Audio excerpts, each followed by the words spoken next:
Welcome back to Tyreek Talk. Today, I'm on the Upper East Side at Salon 94, stepping into an exhibition by Urs Fischer, an artist whose work constantly challenges what we expect art to be and how it should behave. Fischer is known for a practice that's deliberately unpredictable. He works across sculpture, installation, painting, and photography, creating pieces that can range from something incredibly small and intimate to large-scale environments that completely transform a space. And what's interesting is that his work never feels fixed. It's always shifting, conceptually, physically, and even over time. Born in Zurich in 1973, Fischer originally studied photography, but his approach has always been broader than any single medium. His work pulls from a wide range of influences, everything from carpentry, which he learned from his father, to photography, to everyday objects and materials. And there's a kind of humor running through all of it, a subtle, almost absurd quality that takes something familiar and turns it into something unexpected. You'll notice recurring elements throughout his work: chairs, birds, bodies, mirrors, food, even holes. These aren't random. They're part of an ongoing exploration of opposites: construction and destruction, permanence and impermanence, reality and illusion. One of the most compelling aspects of Fischer's work is how it exists in time.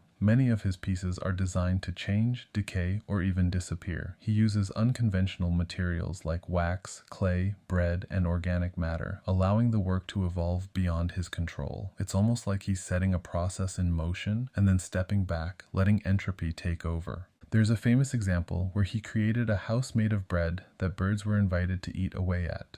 In other works, wax sculptures slowly melt over the course of an exhibition. So the artwork you see on day one isn't the same as what you see weeks later. It's constantly transforming, challenging the idea that art should be permanent or preserved. Furniture also plays a major role in his work, especially chairs. Fischer often takes functional objects and reimagines them in ways that feel slightly off, slightly surreal. A chair might be too tall, too distorted, or placed in a context that makes it unusable. It becomes less about function and more about perception. And that's really what his work is doing. It's asking you to question what you're looking at. Through illusion, scale, and material, Fischer blurs the line between the real and the surreal. Something can feel hyper-real one moment and completely strange the next. There's also this idea, described by curator Jessica Morgan, that Fischer's work exists across three zones: the public space, the studio, and the realm of fantasy. And you really feel that here. The gallery becomes a kind of stage where objects act out these quiet, sometimes absurd, sometimes profound scenarios. The setting of Salon 94 adds another layer to the experience.